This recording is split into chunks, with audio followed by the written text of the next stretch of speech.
Welcome to this free immigration help channel. Today is August 6, 2023, and we are getting into the volume 144 of me answering your immigration related questions. As always, before beginning this video, I'm gonna mention I am not an immigration attorney. This is not legal advice.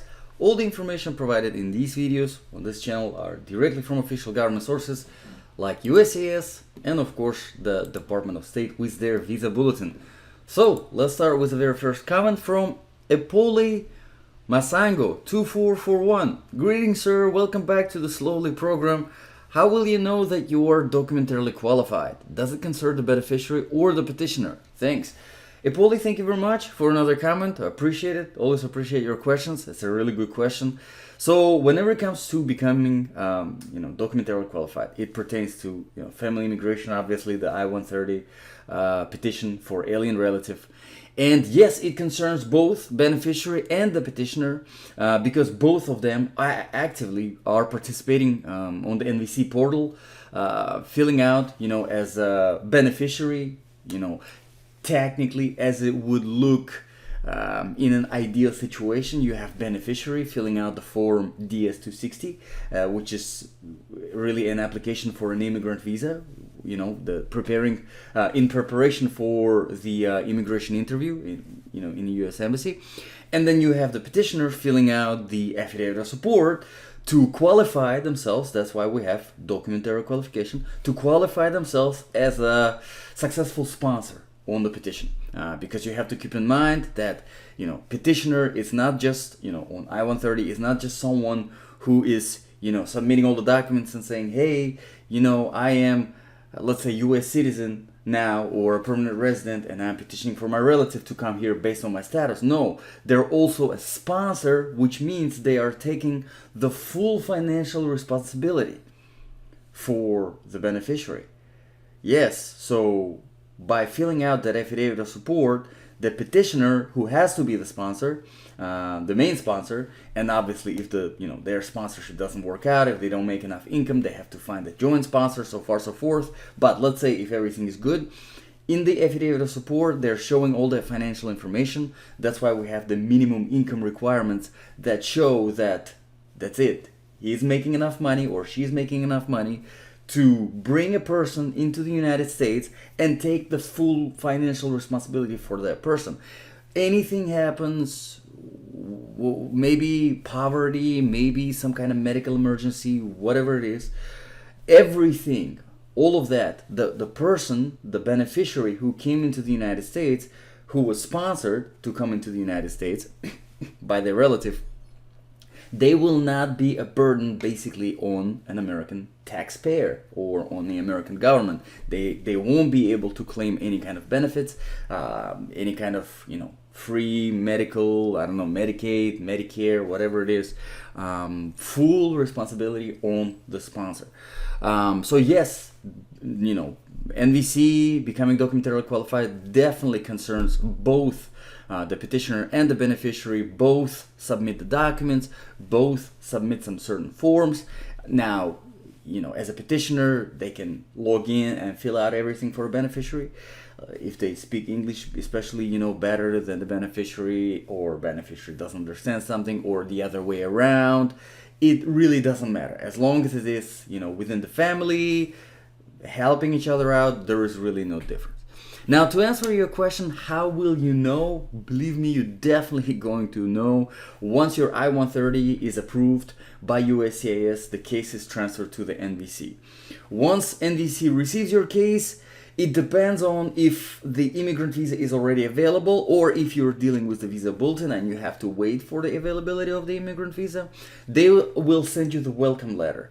It might be, you might be able to log into the NVC portal and not start the documentary qualification process. In those cases, we call this just a closed NVC portal. Basically, you receive you have the access to it, but you cannot submit any documents, you cannot pay the fees, nothing is accessible yet because you're not close enough to the availability of the immigrant visa. And if you want to know when it's going to be the case, then you are looking at the graph B on the visa bulletin. That's what we have the graph B for, to know when the NVC portal opens up.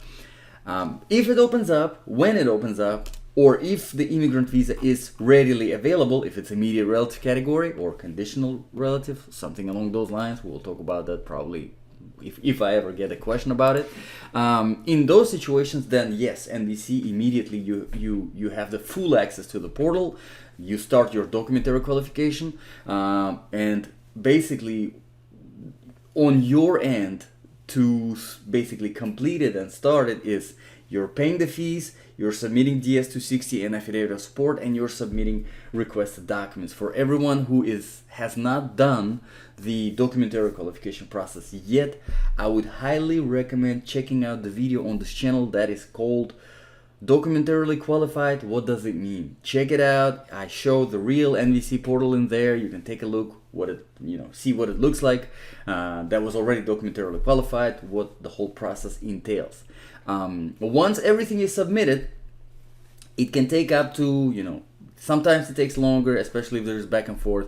But if everything is good, if all the documents are accepted right away, usually it's about 3-4 months. NVC reviews it, and then they tell you that that's it, you're good to go, you're documentarily qualified.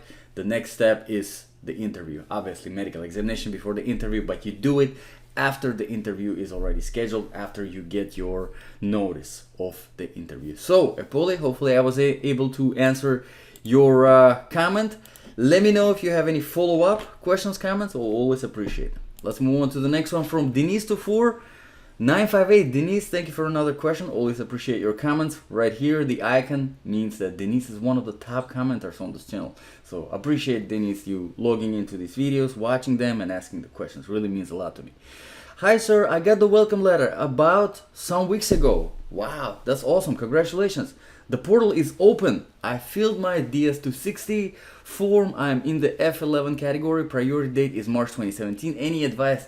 Denise, congratulations. I know you've been waiting for that for a long time, and in fact I'm pretty sure for you we were looking, I remember looking at the visa bulletin for your priority date, and we were wondering why it's still not open, because it was supposed to be open. And let's actually take a look at the visa bulletin graph B and see if it opened up on time. No, it's showing September 17. See, it's still showing September 17, and you are in March 2017.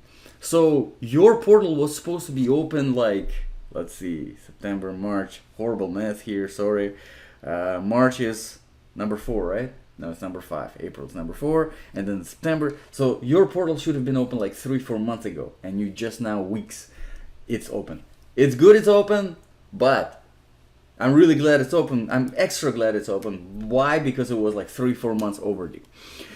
For you, I mean, really, whenever it comes to advice, definitely for you, I would highly recommend checking out the video that I was just mentioning to Ipoli, Documentarily Qualified. I'm pretty sure you already watched it because you're subscribed to this channel for a long time now, but definitely check it out. Again, your DS-260, Affidavit of Support by the petitioner. Yeah, obviously it's very important. Make sure you go through the financials with the petitioner, talk to them, say, I don't remember who was petitioning for you. Well, you're F1, so it's your parent petitioning for you, your mom or your dad. Talk to them, go through the financials, make sure that the income that they're showing is enough to be the sponsor. You want to make sure that once you submit everything, there is really no back and forth with the NVC. It's not a big deal if there is, but with the back and forth with the NVC, and I'll give you an example. You submit a document, right, to the NVC. It takes about 3-4 months for them to review all the stuff once you submit it. And they will start reviewing it only once you submit everything. You can't just submit one thing, they review it. No, everything is submitted, they review it. 3-4 months, they come back and say, oh, this document right here, we need, I don't know, certified translation or something along those lines. Now you have to do the certified translation. You do it within a few days, you submit it again. Another 3-4 months, now you're waiting for them to review because of that one document. It's annoying, and that's why I kind of made that video, because I went through that myself with that back and forth. It happens very often. Really not a big deal, especially if your immigrant visa is not immediately available. It doesn't really matter because you're still waiting for the availability of the immigrant visa. You're still not current on the visa bulletin as the graph A. So it's not that big of a deal, but still, you can, if you can prevent that back and forth, that would be nice. And yeah, that's really it. Make sure you put all the documents together. You submit certified translations, very important, especially for stuff like birth certificates. Even the birth certificate or marriage certificate or whatever information that you don't have. I don't think you don't have a marriage certificate because you're in F1. But as for birth certificate, for example, even the documents that have stuff written in Latin, which is readable by English-speaking person, even for those documents, if you have a certified translation, you're playing it safe, and that's like the motto of this channel: play it safe. Honestly, not a very good motto, but whenever it comes to this kind of bureaucracy, if you have a document for a document, and then you have a document showing that those two documents are really a document for a document, that's playing it safe with the bureaucracy. That's how we deal with it. Okay, let's move on to the next question, comment from, I think, Jose Rodriguez. Jose Rodriguez, 7495. My CR1 was documentary complete June 22, 2023. When can I expect interview? Jose, I was just talking about the CR1. It's great that you commented in your CR1. Okay, so here's an opportunity for me to say something about CR1. It's a conditional resident, which is in it's in the same category as immediate relative visa, but it's conditional because it has to do with the spousal, and it goes to the U.S. citizens. When U.S. citizen marries and they're submitting the, they're applying for, the petitioning for their spouse to come and live in the United States of America. The spouse, if the marriage, I believe under 2 years, the marriage is only less than 2 years. Honestly, it's a ridiculous condition. Seriously, it's a ridiculous condition. It's dumb, but whatever. We're not gonna get into that. I'm not gonna discuss the ideas that somebody in the Congress gets. But I'm pretty sure it's 2 years. It might be 1 year, but I'm pretty sure it's 2 years. If your marriage is younger, I don't even know what the right word for this. If you've been married for less than 2 years, as a U.S. citizen petitioning for a spouse, it will be a CR. Conditional resident. Basically, when you get that conditional residency, it is conditional and it's given for, I believe, 2 years instead of a regular permanent resident, like 5 years. And then later you apply for the removal of those conditions on this residency. It's dumb. It's completely ridiculous. Sorry, Jose, I had to go on this unnecessary rant.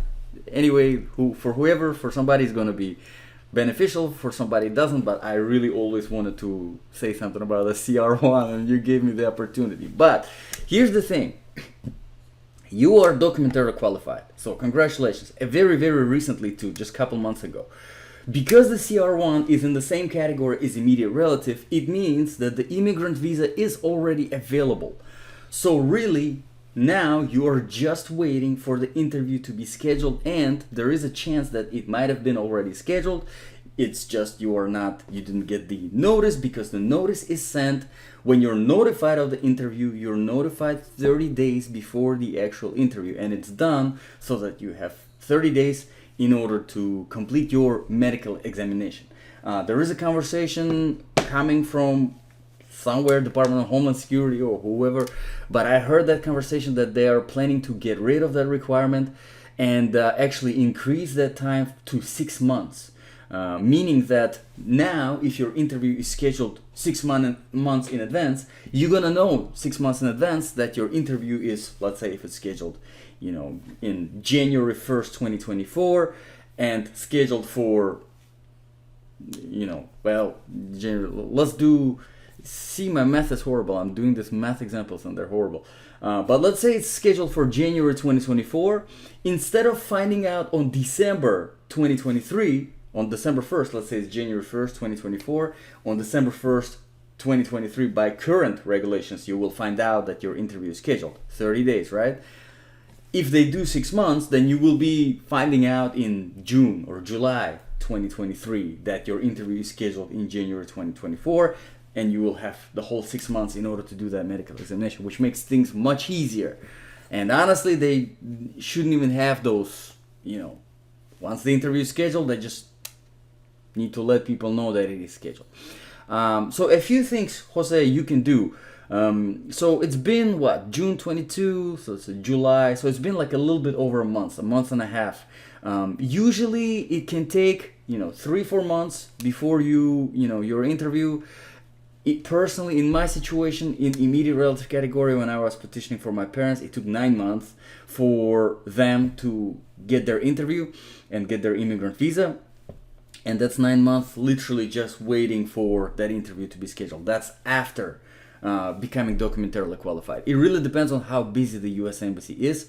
What you can do if you want is, I would say, give it another month and a half, so that it's total 3 months after becoming documentarily qualified, and call the local U.S. Embassy in your country where you're obviously a beneficiary from. Call them and say, hey, I'm CR1 visa, already documentarily qualified 3-4 months ago, whatever. I wanted to see if the interview was scheduled, if you can tell me when it was scheduled for. A lot of times they say, no, we can't give you that information, but I do know a few cases where there was some cool person on the phone in the U.S. Embassy, and they were like, yeah, sure, we can take a look at the system. And it's an unofficial. They don't give you the notice of the interview, but because you called in, they look in the system and say, oh yeah, it was scheduled for, and then another 3-4 months, whatever. So basically, you're not going to get the notice in the next couple months, but still, knowing that it is scheduled 3-4 months ahead is much better than just being, in the dark. Okay, let's move on to the next question, comment from Sunrise GP3OAM. Sunrise, thank you for another comment. As always, appreciate them.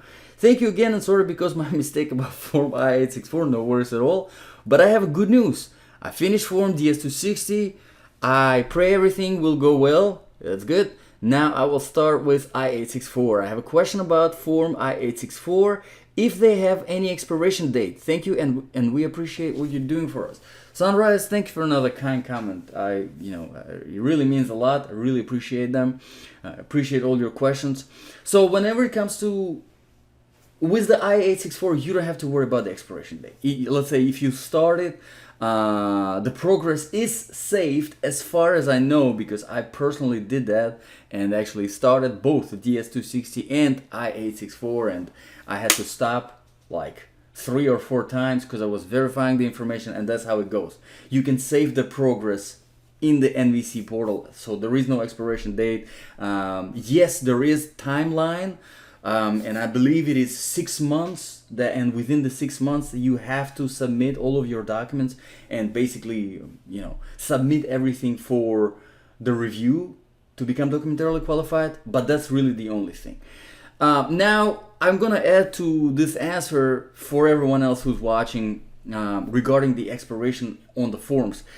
In general, there are some circumstances where there is an expiration on the forms, and that most of the times has to do with an addition date. So let's say if you have printed out a form from USCIS website, whatever it may be, whatever kind of form it may be, and you're filling it out, and a lot of times in a lot of situations, you have your form. Maybe you get it directly from USCIS, maybe you get it from an attorney, maybe you get it from a friend, it doesn't matter.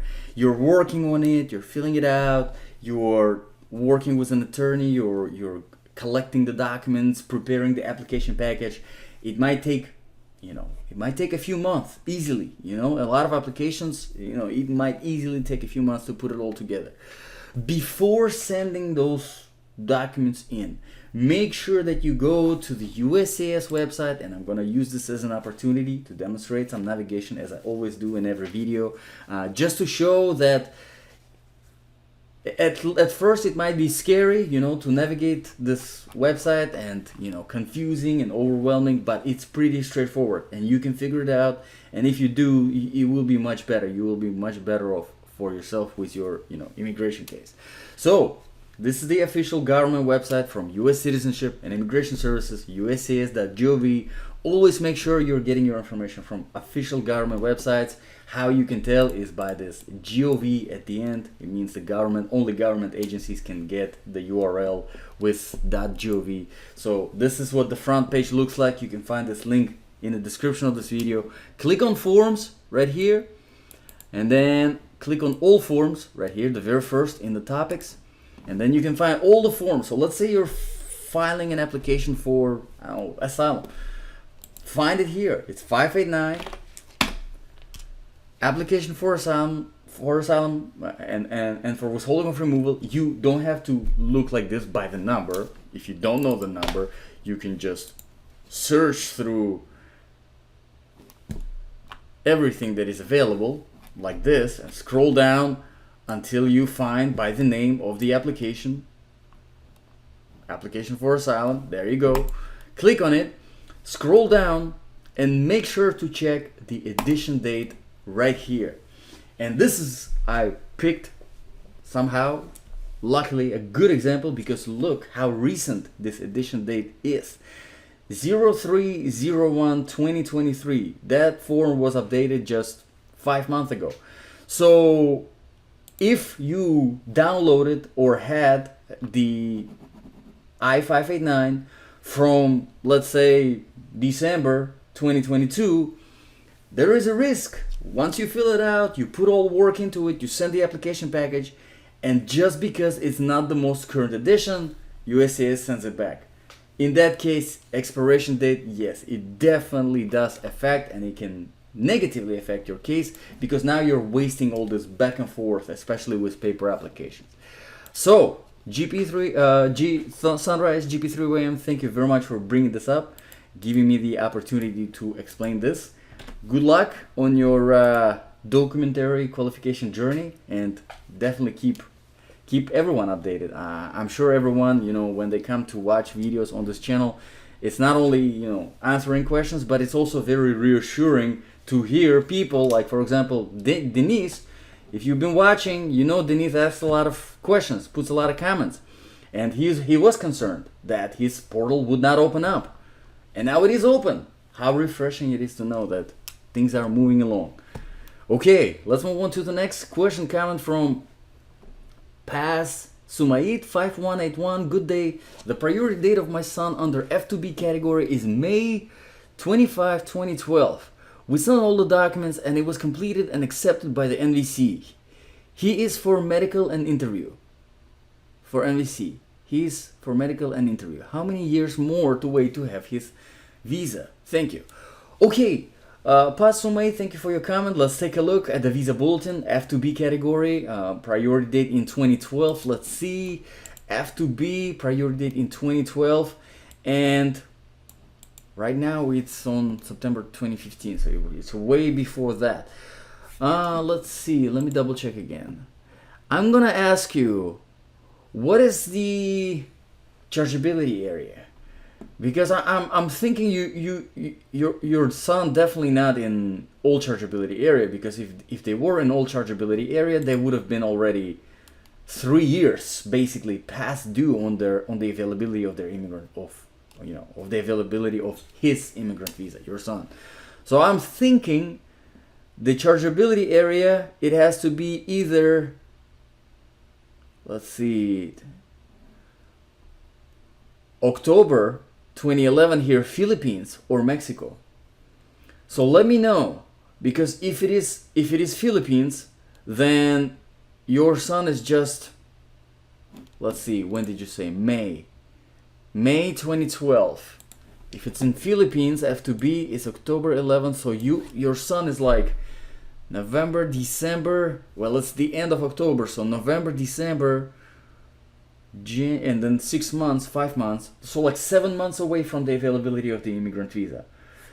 I don't think your chargeability area is Mexico, because if it was Mexico, I don't think your son would have been documentarily qualified already, because there's still a very, very long time. Honestly, every time I look at Mexico, it really makes me really sad. It's ridiculous. It's really sad. For Philippines too, they are behind quite a big time. As you can see, there's a difference of 4 years. It's a long time, extra 4 years to wait. But definitely better than Mexico. I mean, Mexico is 10 years behind Philippines. So anyway, I'm thinking it is Philippines, considering that, you know, your son is already documentarily qualified. So I would say, and let me know in the follow-up comment, please. I will come back to this. But if that's the case, roughly about 7 more months. Hopefully there's no delays on the visa bulletin. Hopefully we will see the movement. But as of right now, roughly 7 more months for the interview. I would definitely recommend checking the visa bulletin every month it comes out. The new visa bulletin comes up every month. I'm sure you know, but on this channel I do a video once there is a new visa bulletin edition. I make a video and then I compare the most recent visa bulletin with the previous month and discuss what the movement is. But let me know in the follow-up comment the chargeability area, and I'll definitely come back to it. Just for everyone who's posting a response or an additional question, make sure don't post that response or comment or whatever it is under your own comment. Don't respond to my comment within your comment, because YouTube does not send me the notification for it, and your follow-up comments don't show up on my wall here. So make sure you are pasting or, you know, typing a separate comment under any of the videos, just as a separate comment. Okay, let's move on to the next question comment from Kira Smith 2537. Hello, I asked you a question about my husband who's from Nigeria a while ago. I'm a US citizen and we have been documentarily qualified since September of 2022. You told me I could contact my local senator. That I did, and no positive outcome at all. I'm very sorry, Kira. We're still waiting for an interview after waiting for 11 months. Yeah, which will be the end of this month. I'm trying to see when he will get his, I'm assuming IV immigrant visa. His interview will be in Lagos, Nigeria. Thank you. Kira, very sorry you're dealing with this. Sorry the senator was not helpful. Listen, don't give up. There's other elected officials. If this senator didn't help, reach out to them. Every state has 2 senators, I think. Not really good with government structure, but I'm pretty sure there's 2 for each state. And then obviously there is, you know, the state senators. There's also the other senators that they're called. There's other elected officials. So don't give up. If you want to, you can keep on going. You can keep on reaching out. You can keep on doing this. You can also try contacting the U.S. Embassy in Nigeria and see if they can give you because I'm pretty sure the interview was scheduled. I'm just thinking that, you know, that you're just not getting the notice for the interview is because it's more than 30 days out still. Like I said, personally, I waited 9 months and it was an immediate relative category, just like in your case, but you are waiting now 11 months, which is, you know, I thought 9 months was long for an immediate relative because the immigrant visa is immediately available.